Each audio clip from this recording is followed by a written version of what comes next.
जयति जयति भारत माता बुध गीता जयति जयति भारत माता बुध गीता जयति जयति भारत माता बुध गीता जयति जयति भारत माता बुध गीता निखिल मत वन निरतनत जन सुगीता निखिल मत वन निरतनत जन सुगीता निखिल मत वन निरतनत जन सुगीता जयति जयति जयति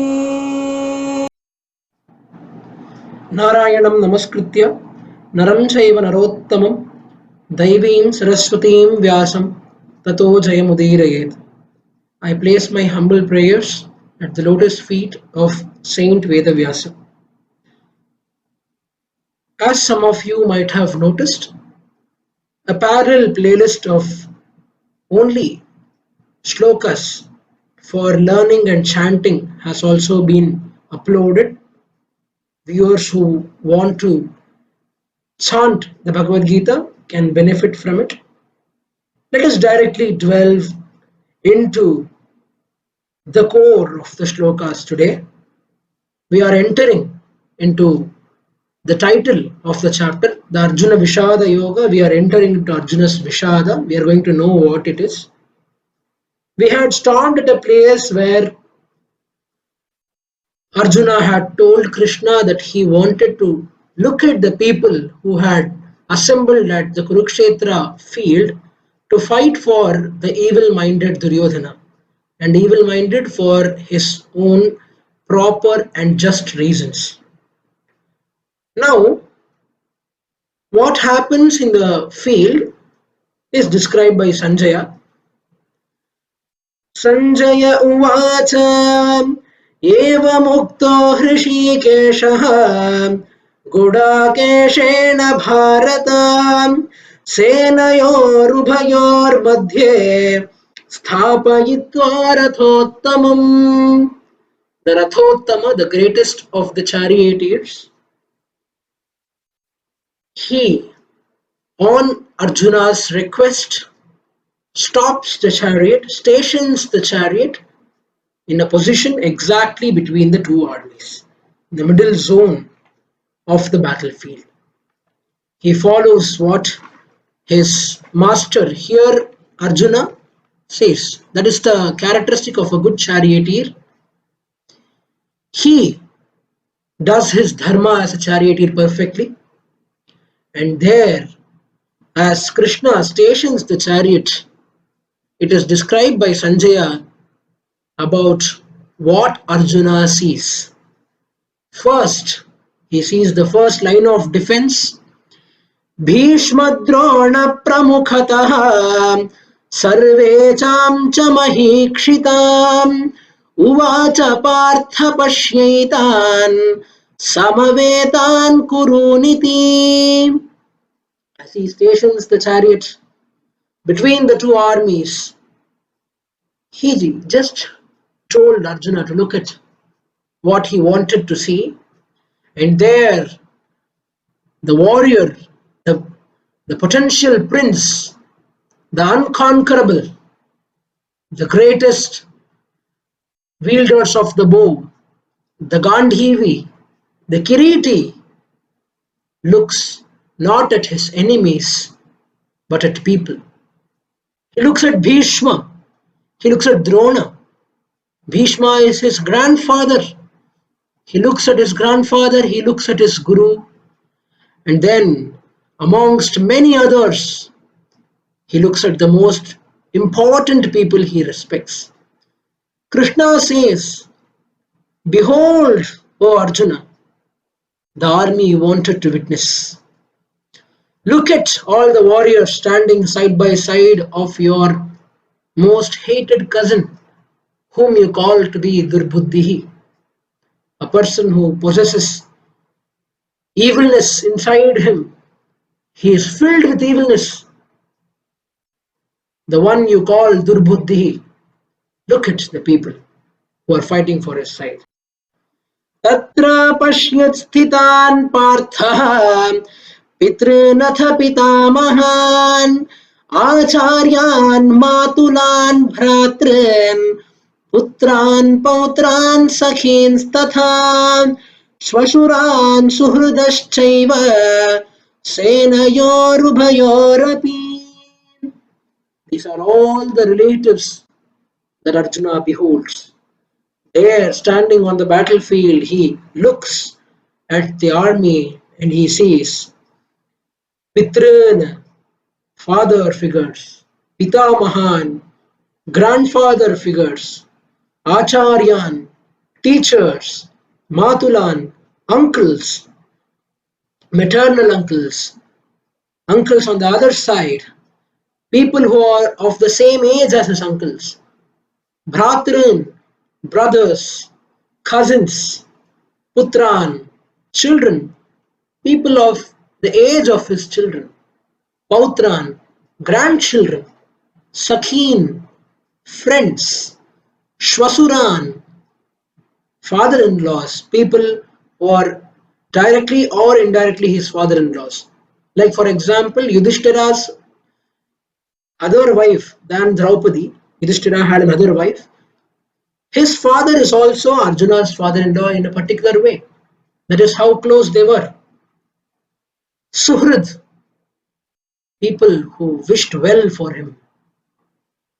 All of them were present. Where? Senayor Bhayor. Inside the battlefield, standing among the armed men. Here, Arjuna is addressed as Partha because of his mother's name, Pritha. Pritha's son is Partha. Subhadra's son is Saubhadra. Draupadi's son is Draupadeyaha. We must understand the effect of women empowerment and the addressal methodologies which date back to the Dwapara Yuga. Various incidents show us that our Puranas did not discriminate between men and women at all, and it is of the recent age that calling only by the father's name is dominant. If we look at an example of the Treta Yuga, a small incident when Vishwamitra, the greatest of the rishis, had taken Rama on a mission to kill the demons who were disturbing their penance. The next morning, he finds Rama and Lakshmana sleeping and he wants to wake them up.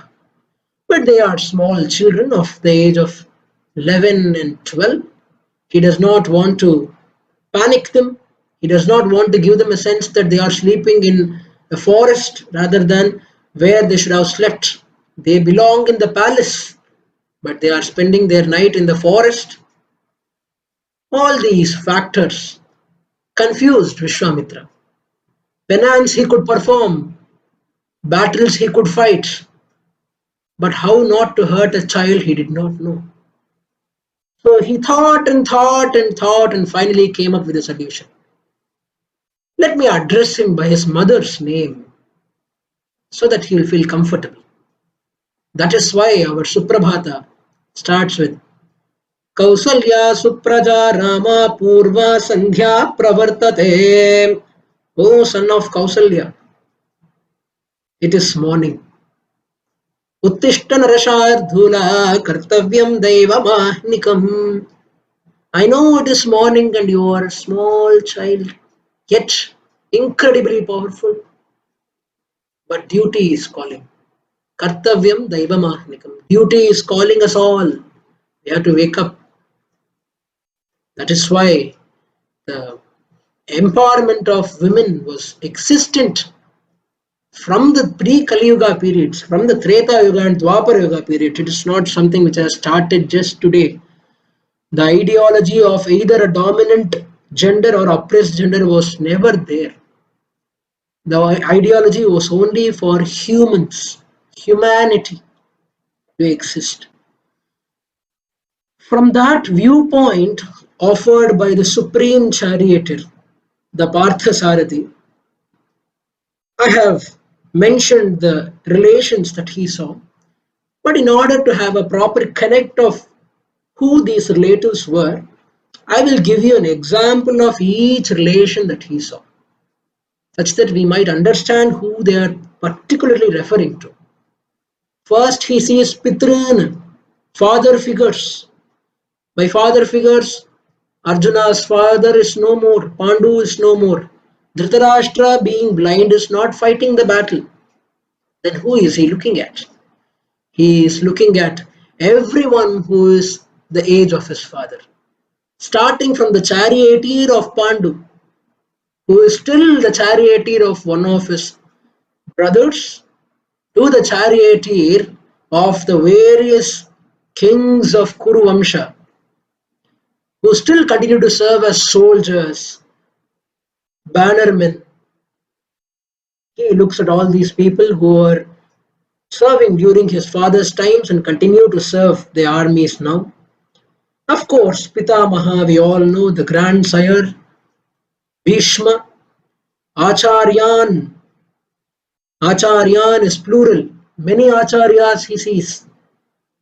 The most mentionable being Dronacharya, Kripacharya, from whom he directly learnt lessons, and numerous other gurus who taught him dharma and all the other related topics like tarka, nyaya, other than the weaponry. Matulan, he looks at uncles. Of course, we all know the most infamous one, Shakuni, the king of Gandhara. He is present. Then there is the king of Madra. Shalya is present. Shalya is also a maternal uncle for Arjuna. He is the brother of Madri, his stepmother. He is present. Bhratran, brothers are present. He looks at Yudhishthira, Bhima, Nakula, Sahadeva, the Kauravas, Karna. All the brothers are present. Putran, sons, Upapandavas. I am forced to mention the name of the Upapandavas again because it is a dishonor to their legacy if we forget their names. If we can recall their names again and again, maybe they will get registered in our mind as dominantly as we have registered the names of the Pandavas themselves. We will not forget the names of the Pandavas. Likewise, we must attempt to not forget the names of the Upapandavas, Prativindhya, Sutasoma, Shrutakarma, Shrutasena, and Shatanika. Then he looks at Abhimanyu. He looks at Gatotkacha. All these are sons. All these are sons to Arjuna. Directly or indirectly, he looks at them from a father's eyes. Even the sons of the Kauravas, he has got into that mindset where he no more looks at the enemy, but at his own blood. Pautran, he looks at grandsons. Sakhi, friends. Who are these friends? Did the Pandavas have any friends? Because they were always in the forest. Ashwatthama was a great friend of Arjuna. They learned the Vidya together, archery together from Dronacharya. Ashwatthama was a great friend. Drishtadyumna was a great friend. He is fighting for his own side, but still, he is cared for Drishtadyumna also. Then he looks at Shvasura, father-in-laws. The most notable one we all know, Drupada himself, the father of Draupadi. There are also other father-in-laws like Virata. Virata is directly not a father-in-law, but a person who shares a marriage bond with Virata's son. Virata's daughter married Arjuna's son. So they share a direct bond through marriage. Such figures are there. The father-in-law of Yudhishthira is there. Shaibhya, he is present. And various people. who he regards as father-in-laws are present, as his brothers have married their daughters. Then there is Suhrit, well-wisher, and by Suhrit, almost all the Bhashyakaras who have written Bhashyas on the Bhagavad Gita have accepted that the greatest Suhrit is sitting right before him. His greatest well-wisher, he does not need to go in search of them. He just has to look down and he will find his greatest Suhrit. But now, because we have talked all about these relationships of the family, there is a need to know the entire family tree of the Pandavas. It is very important to know who is related to whom in what way. So we will first look at the Pandavas alone. If it is possible, I will try to make a video about the whole Kuru Vamsha, explaining every person starting from Kuru till Parikshit or till Janamejaya. I will try to explain every person's legacy, their contribution, etc. But for now, let us look only at the Pandavas. Yudhishthira, the son of Dharma, had two wives. One of his wives was, of course, Draupadi, who bore him a son called Prativindhya. And he also had a wife called Devika, the daughter of Shaibhya. And the son through Devika was named Yaudheya. He was also present in the war. Bhima had three wives. The first wife was Draupadi, whose son was Sutasoma. The second wife was Hidimbi. Hidimbi had become Bhima's wife before Draupadi, right? Before Draupadi had married Bhima, Bhima had married Hidimbi. And Hidimbi bore a son called Ghatotkacha. Ghata Utkacha means, Ghata means pot. Utkacha means bald. Ghatotkacha was born bald with a pot-shaped head, and thus he was named Ghatotkacha.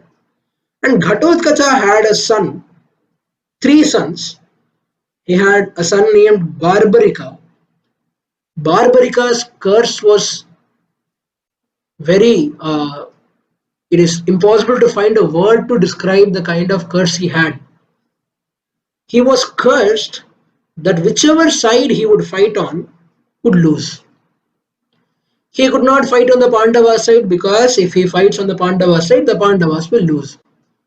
But he could not fight on the Kaurava side because he could not bear to fight with his own father and grandfather.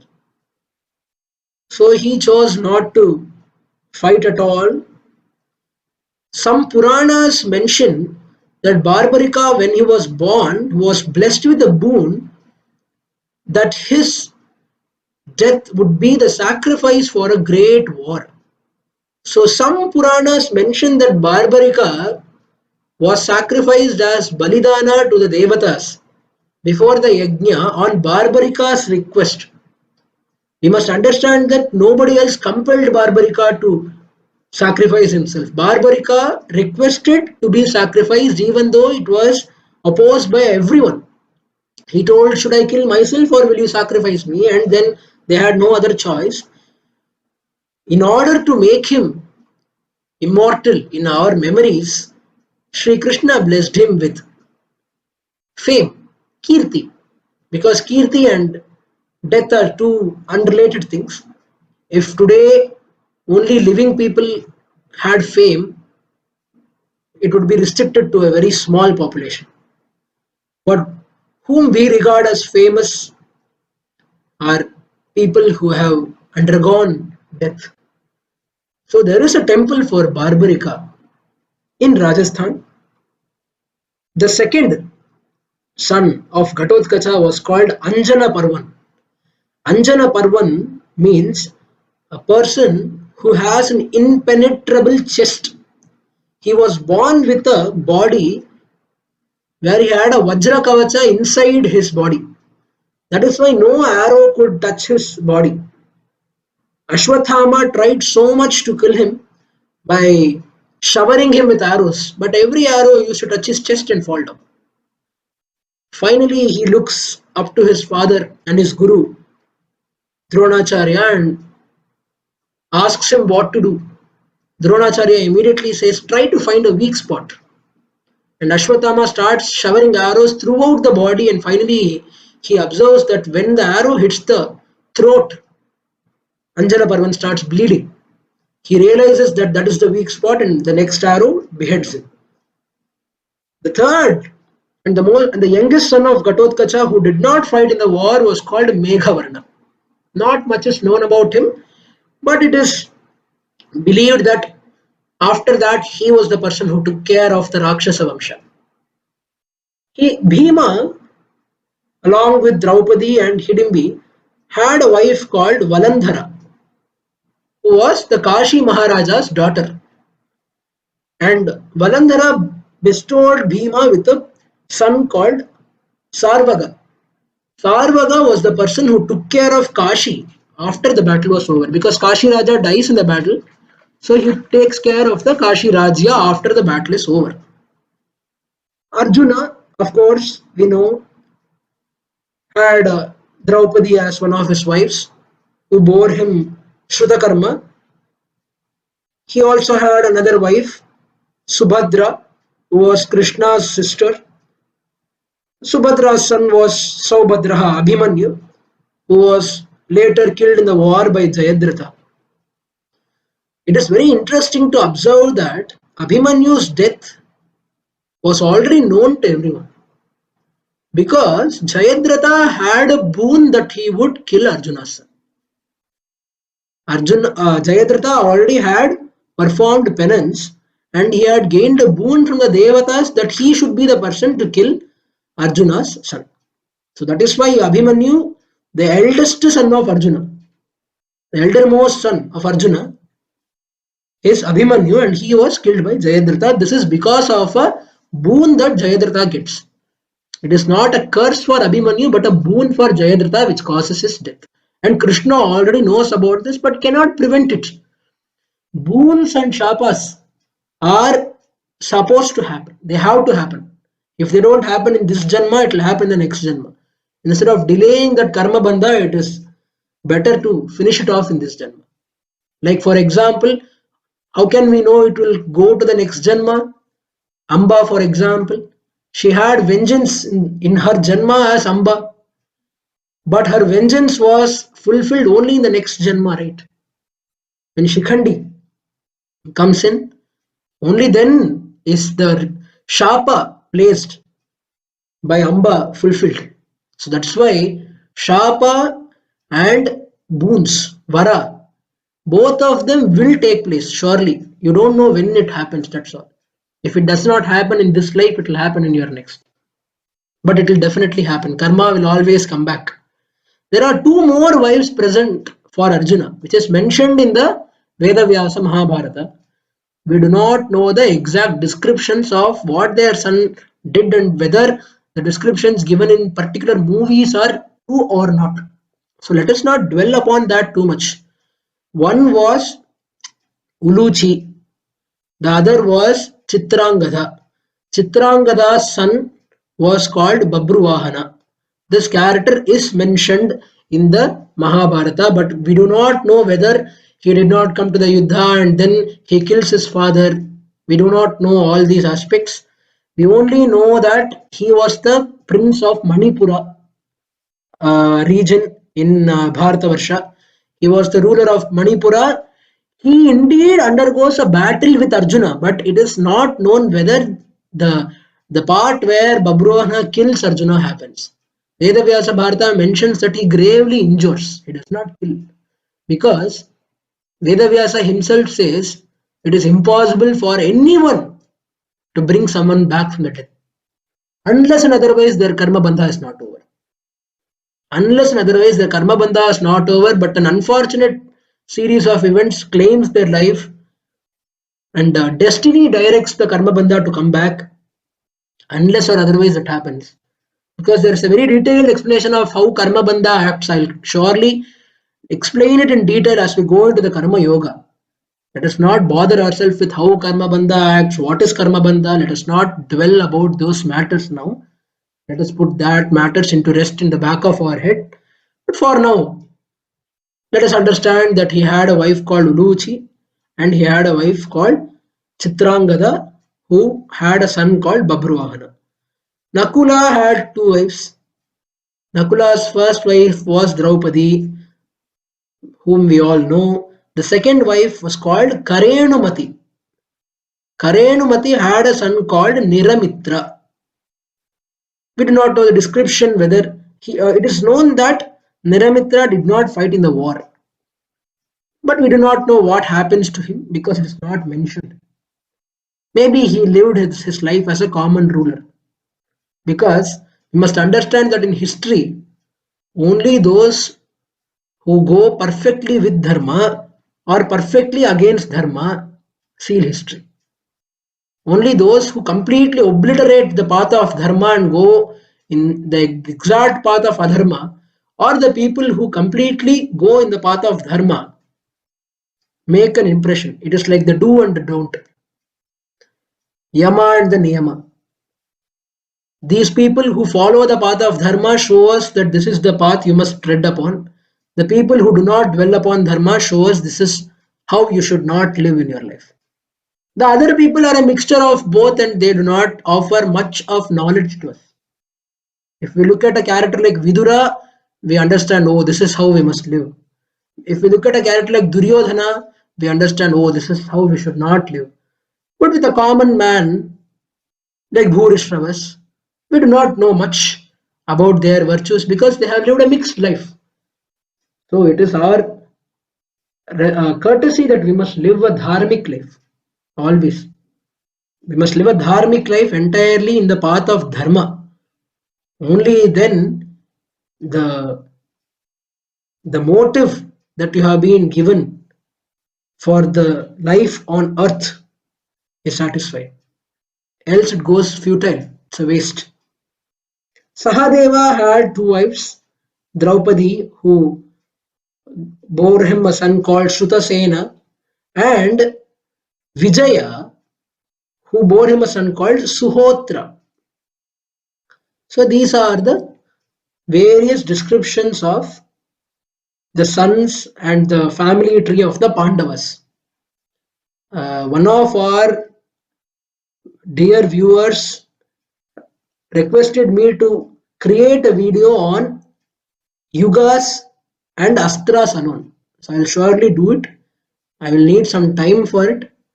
I will entirely describe what the four yugas were like and various astras. I think there are so many astras described in our Puranas. The most notable maybe can be interpreted and explained. So a separate video will be made for that also in the due course of time, obviously. And finally, in the next upcoming week and upcoming sessions, we will be looking into the various grievances of Arjuna, which makes a lot of sense. We will also be looking into how Krishna deals with these thoughts and how he makes Arjuna come back to the battlefield in the same manner he was present before the battle.